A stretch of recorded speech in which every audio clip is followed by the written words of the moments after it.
National Eating Disorders Association is a nonprofit organization designed to prevent eating disorders and to build awareness and understanding around them.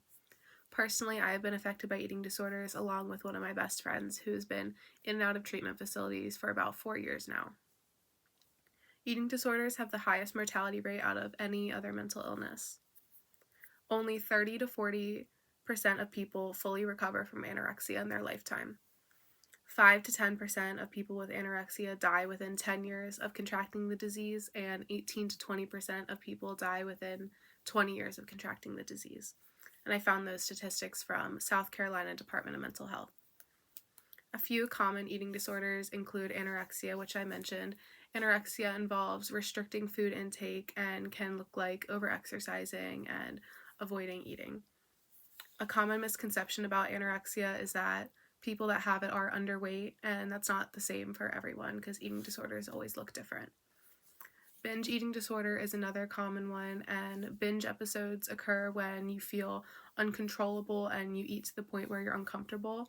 And to be diagnosed with binge eating disorder, the episodes have to be frequent, not like once a month, because some people will claim that they binge if they're having a bad day or something like that, but it's not the same.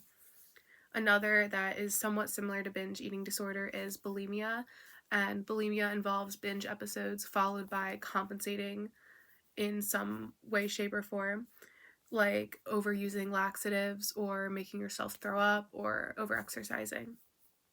Another eating disorder is called ARFID, which stands for Avoidant Restrictive Food Intake Disorder, and this, unlike the others, doesn't really have a root in body image. It's more issues with smell, textures, or the look of food, and this is most common in children.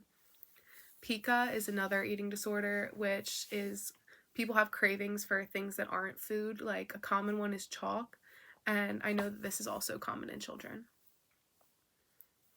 Eating disorders have many different risk factors. Just a few. One can be dieting. People can kind of obsess over dieting and kind of become addicted to it and just don't quit. A history of weight bullying also leads to bad body image, which can lead to wanting to lose weight in unhealthy ways. Also, a family history of eating disorders. So, if someone in your home that you grew up with had an eating disorder, you're more likely to pick up on what they do. And I found those risk factors from Eating Disorder Hope, which was an article written by Jacqueline E. Kern. There are multiple ways to support nonprofit organizations. One that doesn't cost any money is by supporting them on social media, so following them, reposting their images, things like that. Sharing them is creating awareness around it. Also, you can donate. I know not everybody has the money to, but if you have the means, it can really make a world of difference. The National Eating Disorders Association truly cares about people struggling with eating disorders, and by supporting this organization, you are helping save lives. My audience member Trent is right here on FaceTime. I think he has a few questions for me. Yeah, so my first one is social media is used to like bring awareness to these organizations and these diseases, but do you think like the way some people especially like I guess like a good example could be like girls, like do you think the way they post themselves is like harmful to other people too, and like gives people more of like a reason to like, you know, develop something maybe?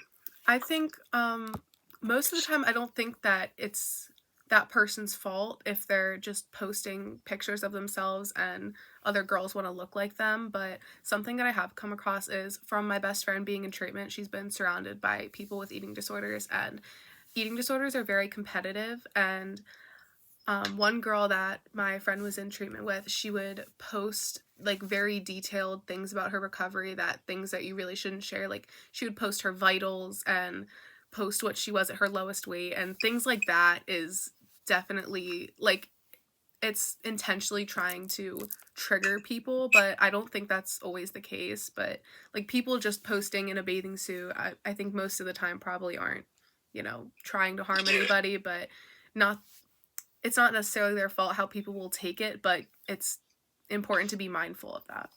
Mm-hmm. And then I like the statistics you threw in. I had a question about like one.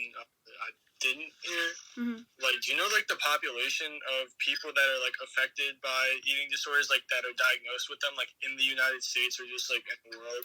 It's actually, so 9% of Americans will be affected by eating disorders in their lifetime. It doesn't seem like a lot, but it's actually 28 million people.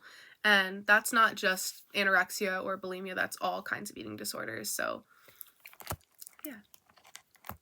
Thanks for your questions, Trent.